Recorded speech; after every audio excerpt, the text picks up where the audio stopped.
WP rocket, এটাতে হচ্ছে speed optimisation করতে হয়। ওয়ার্ডপ্রেস ওয়েবসাইটে স্পিড অপটিমাইজেশন একটা বড় ফ্যাক্ট, এটাকে করতেই হয়।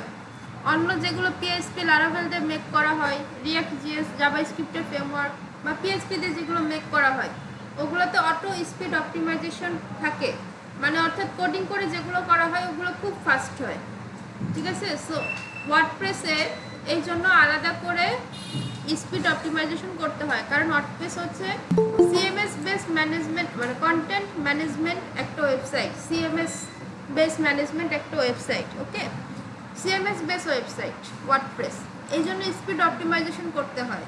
আপনি যদি স্পিড অপটিমাইজেশন না করেন তাহলে গুগল থেকে আপনার সাইটটা ব্লক লিস্টে পাঠিয়ে দিতে পারে, ব্যান করতে পারে, এবং র্যাঙ্ক করাইতে প্রবলেম। এসইও করে যে র্যাঙ্ক করে সেইখানে র্যাঙ্ক হবে না। তারপরে আপনি যে গুগল অ্যাডস শিখছিলেন ওইখানে স্পিড অপটিমাইজেশনের কথা বলা ছিল, মনে আছে? ওই গুগল অ্যাড দিলেও আপনার ভালো কোনো রেজাল্ট আসবে না স্পিড অপটিমাইজেশন প্রপারলি না থাকলে। এখন স্পিড অপটিমাইজেশন কিভাবে করে বা কি বিষয়টা, এখান থেকে আমরা যদি কোনো সাইট ভিজিট করতে যাই, দেখেন এখানে একটা লোড নিচ্ছে, এই যে লোডিং লোডিং লোডিং, এটা এই লোডটা যত ফাস্ট নেবে আপনার স্পিড অপটিমাইজেশন তত ভালো। এটা আমাদের কিছুটা নেটের গতির সাথে রিলেটেড এই মুহূর্তে, কিন্তু এটা রিয়েলি যত ফাস্ট লোড নেবে তত ভালো, কারণ আমাদের ওয়েবসাইটে অনেক ধরনের বড় বড় ব্যানার, পিকচার, বড় বড় ভিডিও থাকবে, এগুলো লোড নিতে সময় লাগবে, তাই না? সো এই জন্য এইভাবে করে আমরা স্পিড অপটিমাইজেশন করে ফেলবো। তাহলে কি হবে, আমাদের ওয়েবসাইটটা ফাস্ট লোড নেবে, এবং আমরা যে ওয়েবসাইট বানায় দিব তখন আমরা স্পিড অপটিমাইজেশনের সার্ভিসটা সেল করতে পারবো অ্যাড অন হিসাবে। ওই যে বার্গারের সাথে চিজ খায় না, ওরকম হিসাবে স্পিড অপটিমাইজেশন আমরা করে দিতে পারবো। ওকে, তাহলে স্পিড অপটিমাইজেশন তো বুঝছি। আচ্ছা, গুগল অ্যাডসেও কিন্তু এটা জরুরি দরকার। আমি কিন্তু বলছিলাম যে আপনি দুই দিক থেকে কিন্তু এখন কাজ করতে পারবেন। তো এখন স্পিড অপটিমাইজেশন কিভাবে টেস্ট করে, এখন গুগলের নিজস্ব একটা সাইট আছে, page speed optimisation, page speed test.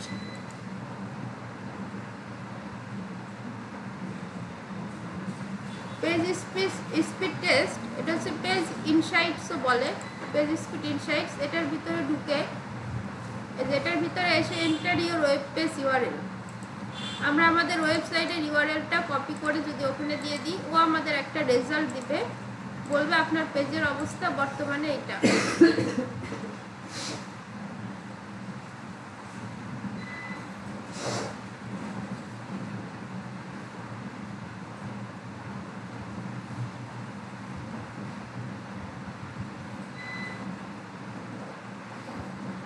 এখান থেকে মাঝে মাঝে একটু সময় নিতে পারে, এটা হচ্ছে মোবাইল ভার্সন আর এটা হচ্ছে ডেস্কটপ ভার্সন। সো একটা দিয়েই অনেকে করে ফেলে, বাট ভালো বিষয় হচ্ছে দুইটা দিয়ে করা। আরেকটা হচ্ছে জিটিএম ম্যাট্রিক্স, জিটি ম্যাট্রিক্স। মোটামুটি এই দুইটা দিয়ে যদি আপনার একটা ভালো স্কোর চলে আসে তাহলে আর ওয়েবসাইট স্পিডে কোনো সমস্যা নাই। এই যে জিটি ম্যাট্রিক্স, এখানেও সেমভাবে আপনি আপনার ইউআরএলটা পেস্ট করে দেবেন, টেস্ট নাও।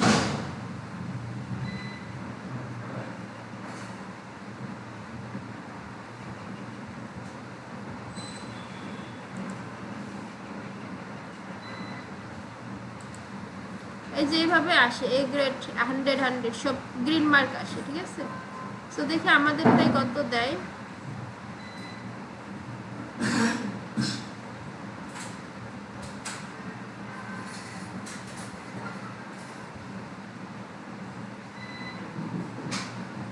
জিটি ম্যাট্রিক্স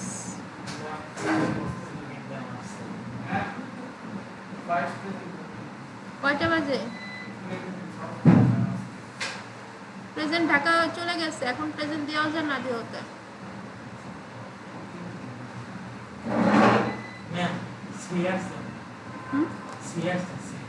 কই আমারটাই কই, এটা কি ক্লিক করছে? সি আসছে, ভালো, এটা এ বানাইতে হবে। ও আচ্ছা, এই অবস্থা করছে। এটা লগ ইন দিব না।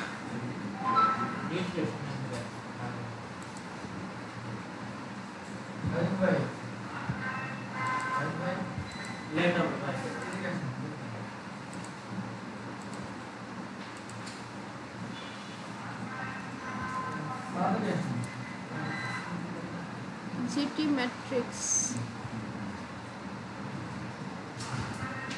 এখান থেকে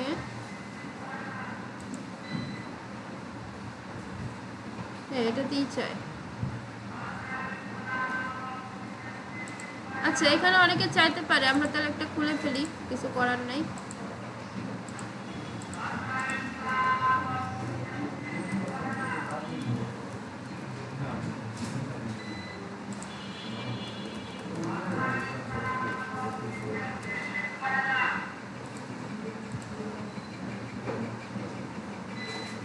আচ্ছা, এবার বলতেছে যে ইমেলে একটা কোড গেছে, ইমেলে আমরা দেখি কোডটা গেছে কিনা।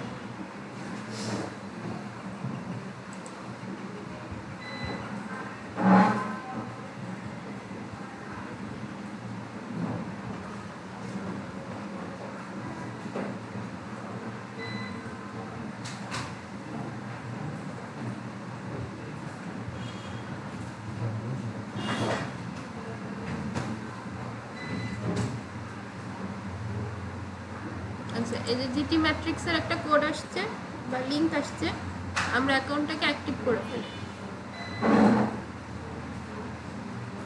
Verify email address.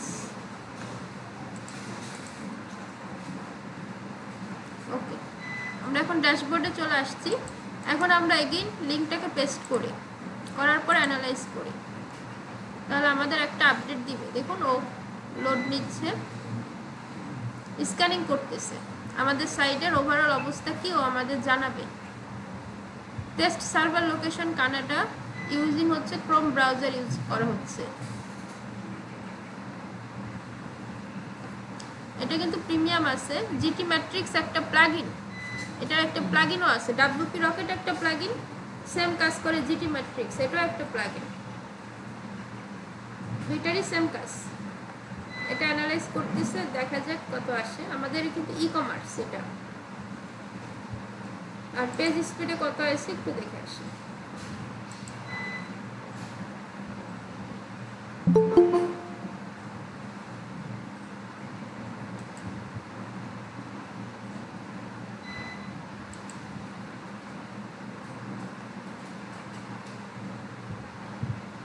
আচ্ছা, এখানে ডেস্কটপে দেখাচ্ছে 67, 80, 78, ওভারঅল হচ্ছে 67, মানে 70-এর কম। আচ্ছা, এখানে আমাদের প্রবলেমগুলো বলে দিচ্ছে যে আমাদের কি কি প্রবলেম আছে।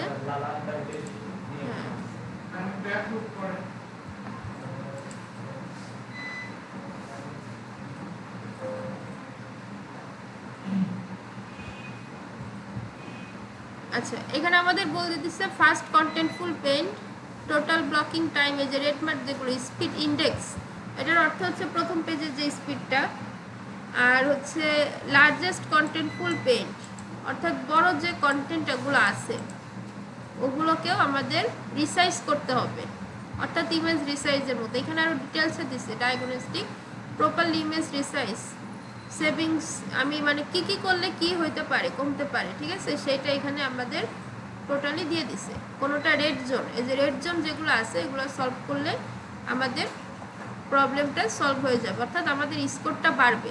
আর এটা স্কোর বাড়ানোরই একটা প্রসেস। এটা হচ্ছে ডেস্কটপ ভিউ, মোবাইলেও দেখা যায়, মোবাইলের ভিউটা এরকম, ঠিক আছে।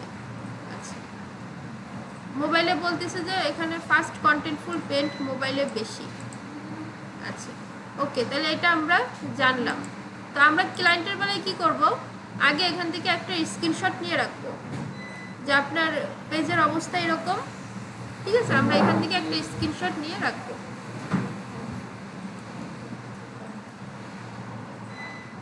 এভাবে একটা স্ক্রিনশট দিয়ে রাখবো। রাখার পরে ক্লায়েন্টকে বলবো যে আপনার পেজের বর্তমান অবস্থা এরকম, আমি আপনার পেজের স্পিডটা অপটিমাইজ করে দেব, অর্থাৎ বাড়ায় দেব। তাতে কি কি সুবিধা, ওই যে যেগুলো বললাম সেগুলো। এখানে তো পুরো এফ দিচ্ছে, ফেল। জিটি ম্যাট্রিক্সে বলতেছে আপনার সাইড হচ্ছে ফেল পুরো, 27% পারফরমেন্স ভালো, স্ট্রাকচার যেটা গঠন সেটা ভালো বলতেছে, আর বাকিগুলোই অবস্থা। সো এই গ্রেড এফ কে এতে উঠাইতে হবে। সো এইখান থেকেও সেম সেম আপনি একটা স্ক্রিনশট রাখবেন ক্লায়েন্টের কাজের সময়। এখান থেকে সেম ভাবে একটা স্ক্রিনশট রাখবেন, ঠিক আছে? রেখে ক্লায়েন্টকে দিয়ে বলবেন যে বর্তমান অবস্থা আগের অবস্থায় ছিল, দেন পরে আমি এটা করছি। ওকে, তাহলে এবার আমরা ড্যাশবোর্ডে চলে আসি। আসার পরে ডাব্লিউপি রকেট হচ্ছে একটা প্লাগইন। সো আমরা এটাকে ইনস্টল করব। আমরা এটাকে প্লাগইনস এই ফোল্ডার থেকে অ্যাড নিউ প্লাগইন এখানে যাব। প্লাগইন হিসেবে এটাকে আমরা আপলোড করে নেব।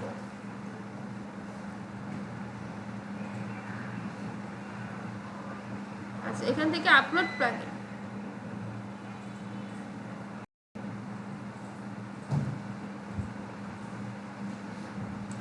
আপলোড প্লাগইন, এখান থেকে চুজ ফাইল,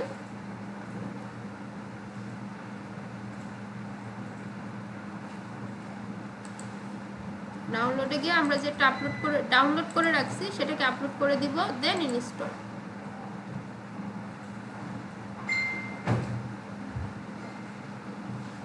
ইনস্টল ওকে, এবার অ্যাক্টিভ করে দেব, অ্যাক্টিভেট।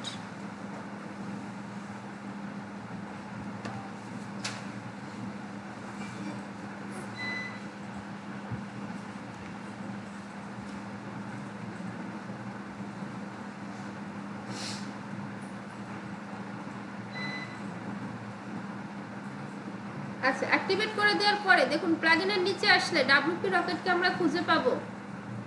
এখান থেকে আমরা সেটিংস, এই যে অপশনটা, এটার ভিতরে চলে যাব।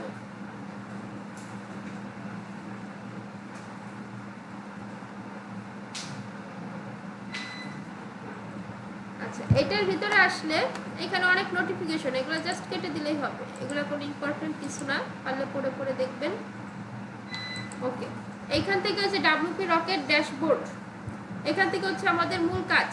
এখানে দেখুন অনেকগুলো অপশন আছে, এই অপশনগুলোতে আমাদের কাজ করতে হবে। কিন্তু কথা হচ্ছে ডাব্লিউপি রকেটে কাজ করার আগে আপনার ওয়েবসাইটটাকে অবশ্যই ব্যাকআপ নিয়ে রাখতে হবে। ব্যাকআপ শুধু প্লাগইন দিয়ে না, ম্যানুয়াল ব্যাকআপ দেখাইছিলাম, আপনাদের ভিডিও দিয়ে দিছিলাম ম্যানুয়াল ব্যাকআপের, আপনাদের সিক্রেট গ্রুপে খুঁজলে পেয়ে যাবেন, ওইটা আগে দেখবেন। ব্যাকআপ না নিয়ে কখনো ডাব্লিউপি রকেটে কাজ করবেন না, ক্লায়েন্টের বেলায় একদমই না। কারণ হচ্ছে ডাব্লিউপি রকেট দিয়ে কাজ করার সময় ওয়েবসাইট মাঝে মাঝে ভেঙে যায়, আর যদি ভেঙে যায় খুব কম ক্ষেত্রে ওটা রিপেয়ার করা যায়, আর বেশি ক্ষেত্রে ওইটার আগের অবস্থায় যায় না। তার অর্থ আপনার দ্বারা ওয়েবসাইটটা কিন্তু নষ্ট হয়ে গেছে, আর একটা ওয়েবসাইট বানাতে ক্লায়েন্টের কিন্তু অনেক টাকা খরচ হয়। সো আপনি একদম প্রফেশনাল না হলে এগুলোতে টাচ করবেন না, আরেকজনের ক্ষতি করার কোনো প্রয়োজন নাই, কিন্তু সেটা আপনি বুঝে করেন বা না বুঝে করেন, কোনোটাই নাই। সো ডাব্লিউপি রকেট দিয়ে কাজ করার প্রথম শর্ত, আপনি প্রথমে ওয়েবসাইটটা ব্যাকআপ নিয়ে রাখবেন। অবশ্যই আপনাকে ওয়েবসাইট ব্যাকআপ নিতে হবে, শুধু প্লাগইন দ্বারা না হলে ম্যানুয়াল ব্যাকআপে চলে যাবে। প্লাগইন প্রিমিয়াম লাগে, একটা ই কমার্স সাইটে অনেক এমবি থাকতে পারে, এই জন্য অনেক সময় প্রিমিয়াম প্লাগইন ছাড়া ব্যাকআপ নেওয়া পসিবল হয় না। আর এই ধরনের প্লাগইনগুলো সরাসরি ডলার দিয়ে কিনতে হয়, এগুলো ডেভেলপার ভার্সন পাওয়া যায় না। সো এই জন্য ম্যানুয়াল ব্যাকআপের যে ভিডিওটা দিয়েছি, যারা দেখেন নাই তারা অবশ্যই দেখে নেবেন, ওইটা দেখার পরে কাজ করবেন, ওইটা দেখার পরে ম্যানুয়াল ব্যাকআপ নিয়ে রাখবেন, তারপর এখান থেকে কাজ শুরু করবেন, এটা যেন ভুল না হয়। আচ্ছা, ড্যাশবোর্ড, ফাইল অপটিমাইজেশন, মিডিয়া, এখানে অনেক কিছু আছে। তো আমরা ড্যাশবোর্ড থেকে শুরু করি। এখান থেকে লাইসেন্স ইনফিনিটি দেখাচ্ছে, যত খুশি তত ইউজ করো, এক্সপায়ার ডেট হচ্ছে 2030 সালে চলে যাবে, এটা 2025, মানে 5 বছরের জন্য আপনার এটা। আচ্ছা, এখানে তেমন কিছু নেই। কেস ফাইল, ঠিক আছে, এই কেস ফাইলটা আপনি ক্লিয়ার করে দিতে পারেন, এটা আমরা একটু পরে করি। ফাইল অপটিমাইজ, ফাইল অপটিমাইজে গেলে এখানে দেখুন অনেকগুলো অপশন আছে, এগুলোকে বলে জাভাস্ক্রিপ্ট সিএসএস ফাইল। সিএসএস হচ্ছে ডিজাইন করা, আমরা এইচটিএমএল সিএসএস এ গেলে এগুলো দেখবো তখন। আর আমাদের এই মুহূর্তে এটা কাজে লাগবে HTML CSS এর জ্ঞান, না হলে এটা বুঝবো না। জাভাস্ক্রিপ্ট ফাইল, এই যে ধরেন এটা একবার ভেঙে গেল, আপনি কি আবার পুনরায় জাভাস্ক্রিপ্ট লিখে দিতে পারবেন? এই জন্য আগে ব্যাকআপ নিয়ে রাখতে হবে, যে ভেঙে গেলে আবার আপলোড করে কাজ করবেন। তো এখানে কাজের নিয়ম কি? এখানে কাজের নিয়ম হচ্ছে আপনি আপনার এই সাইটটা আগে ওপেন রাখবেন। ওপেন রাখার পরে একটা একটা করে minify CSS file, optimise CSS deliver. দেখুন এটা দেওয়ার সাথে সাথে ওয়ার্নিং দিয়ে দিচ্ছে, দিস কুড ব্রেক থিংস, এটা কিন্তু কিছু ভেঙে যেতে পারে। ও কিন্তু আমাদের বলতেছে if you notice error on your website having activity settings, just deactivate it again and your site will be back to normal. অর্থাৎ এটা নিয়ম হচ্ছে আপনি একটা একটা করে টিক মার্ক দেবেন, প্লাস রিমুভ আনইউজড CSS, এটাকে বাটনটাতে আমরা ক্লিক করে দেব। ক্লিক করার পরে এটা যখন কাজ হয়ে যাবে আমরা ওয়েবসাইট ভিজিট করব। ভিজিট করে যদি দেখি সব ঠিক আছে তাহলে ওকে, আর যদি দেখি কিছু ভেঙে গেছে তাহলে এখানে টিক মার্ক উঠাই দিয়ে আবার ব্যাকে যাব। তাহলে আমরা কাজটা করি, রিমুভ আনইউজড CSS।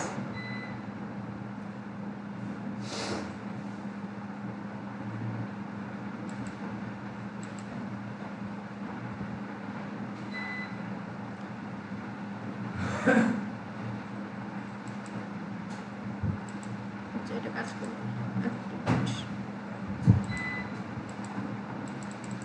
এটা অলরেডি রিমুভ হয়ে গেছে।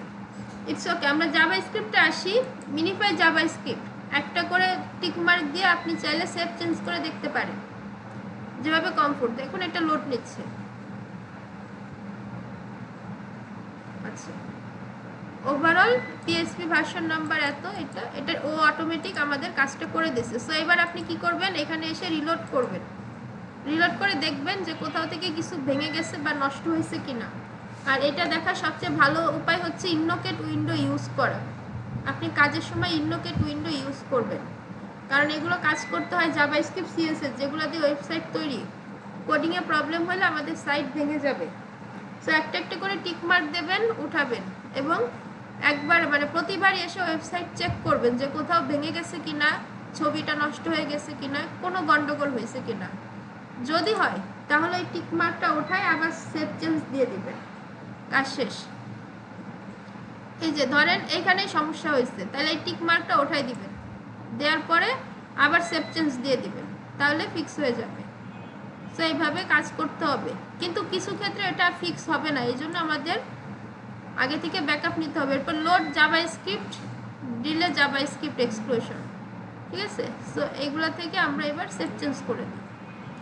আমি একবারে দেখাচ্ছি, বাট আপনাদের ক্লায়েন্টের কাজের সময় একটা একটা করে আগাতে হবে, কারণ না হলে কোনটায় প্রবলেম হয়েছে, কোনটাতে টিক মার্ক দেওয়ার জন্য প্রবলেম হয়েছে, এটা না এটা আপনি কিন্তু ধরতে পারবেন না। এজন্য ক্লায়েন্টের কাজের বেলায় একটা একটা করে টিক মার্ক দেবেন, সেভ চেঞ্জ করবেন, ওয়েবসাইট চেক করবেন, তারপরে আবার ফিরে আসবেন একটা একটা করে। আচ্ছা, এবার আমি গিয়ে আবার রিলোড করি এখানে।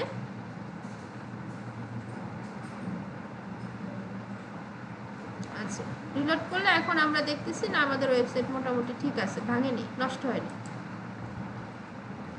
কিন্তু সবার বেলায় এক না হইতে পারে, কারো কারো ভেঙে যাইতে পারে। আচ্ছা, analytics add, delay JavaScript exclusion, এগুলোর দ্বারা অ্যানালাইটিক্স এগুলো টিক মার্ক দিয়ে কাজ করতে পারে, ঠিক আছে। Themes tick marks, plugin tick marks দিয়ে দেন, সেভ চেঞ্জ।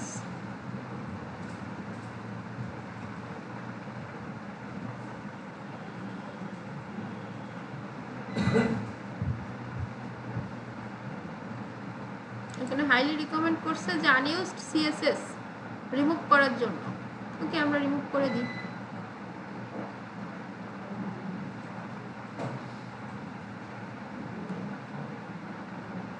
আচ্ছা, এখানে দেখুন WP রকেট, প্লিজ ওয়েট এত second to remove unused CSS service.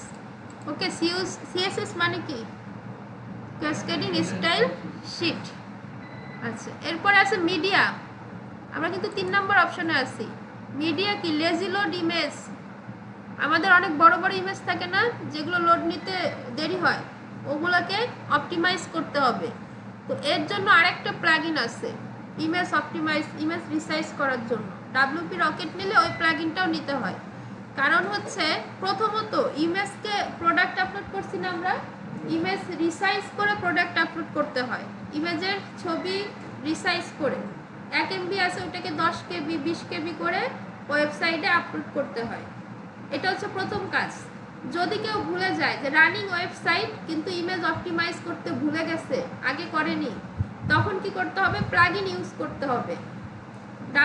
Image resize অনেক প্লাগইন পাওয়া যায়, 500-600 300-400 টাকায় পাওয়া যায়, ওগুলো নিয়ে ইমেজ রিসাইজ করে নিতে হবে। মিডিয়া, এই যে মিডিয়াতে আসলে enable for image, enable CSS background, enable iPhones video,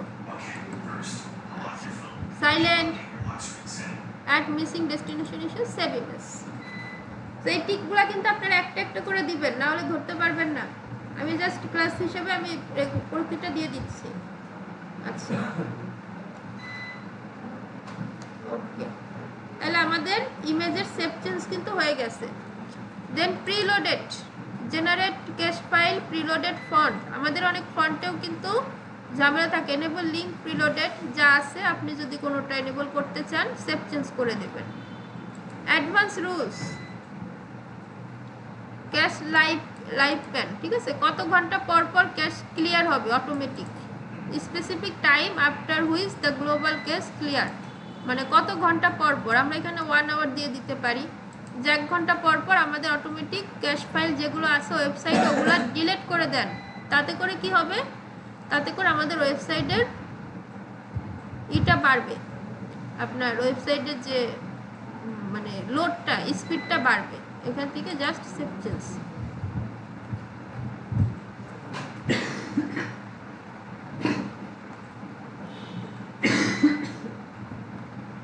database, most important জিনিস ডেটাবেস।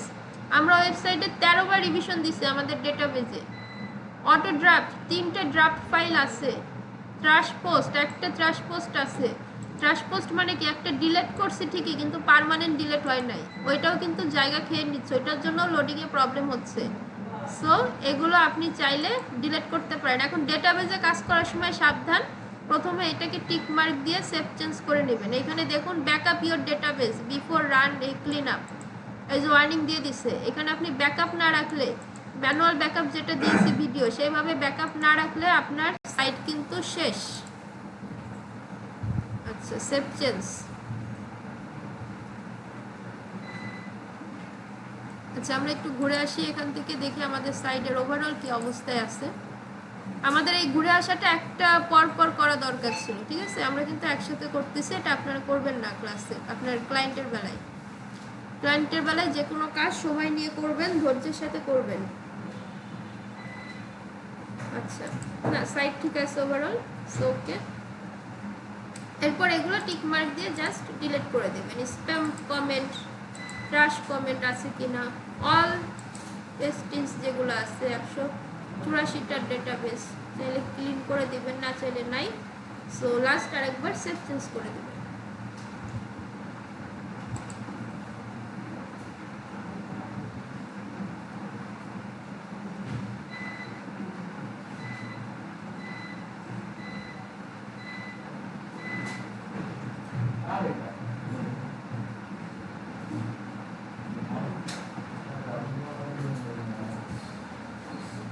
আচ্ছা, ডেটাবেস গেল। এরপর আছে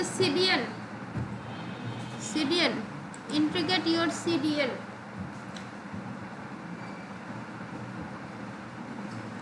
আচ্ছা, আমাদের আরেকটা আছে ক্লাউড সার্ভার। সিডিএন আমরা এখানে কোনো কাজ করব না। হার্টবিট কি বলেন তো? ওয়েবসাইটের হার্টবিট কি? এই যে ব্যাকএন্ডে আমরা রিলোড করতেছি না, প্লাগইন ইনস্টল করতেছি, ব্যাকএন্ডে ঢুকে অনেক কাজ করতেছি না, এতে ওর হার্টবিট লো হয়ে যায়। তো হার্টবিট একটা প্লাগইনও আছে এর হার্টবিট ঠিক রাখার জন্য।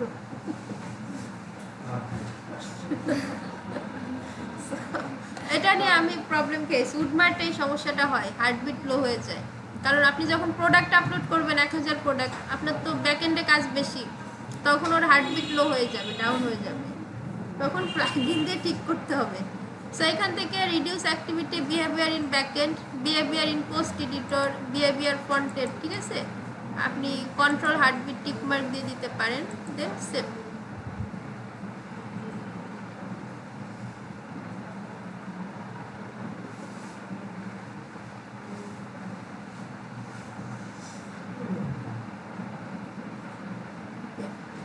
এরপরে অ্যাডন্স, অর্থাৎ যা আছে সব খালি সেভ, বাট একটা একটা করে করতে হবে, বাকিটা আপনারা পারবেন। ইমেজ অপটিমাইজেশন, এই যে এইখান থেকে ইমেজিফাই প্লাগইন, এই যে যেটাতে WP rocket created imagify to give your website extra speed boost.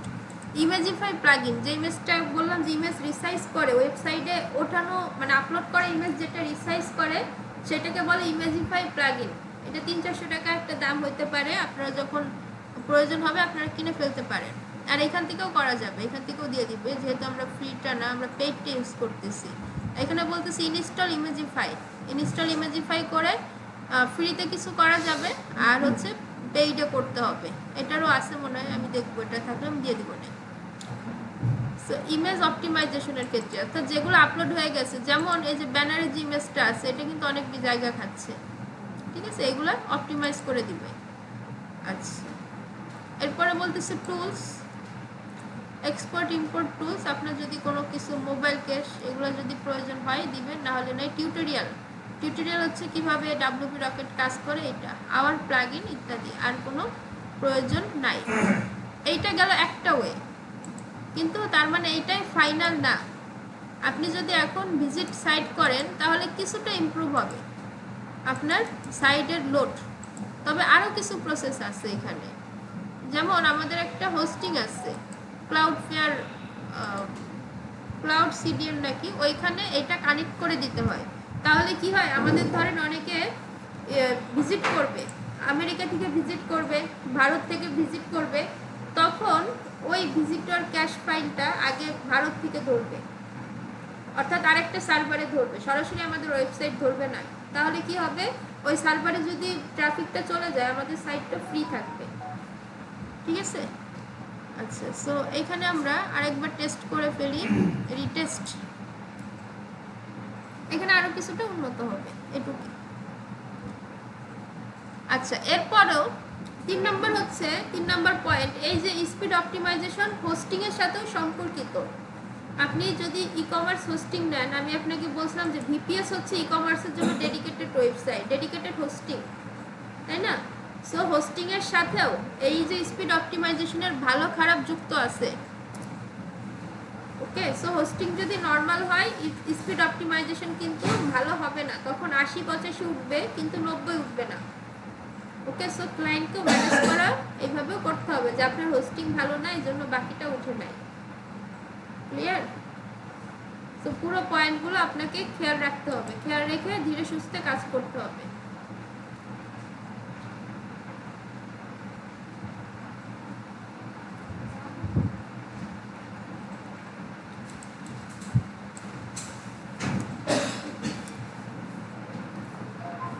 ওকে, আমি রেকর্ডিং অফ করে দিচ্ছি।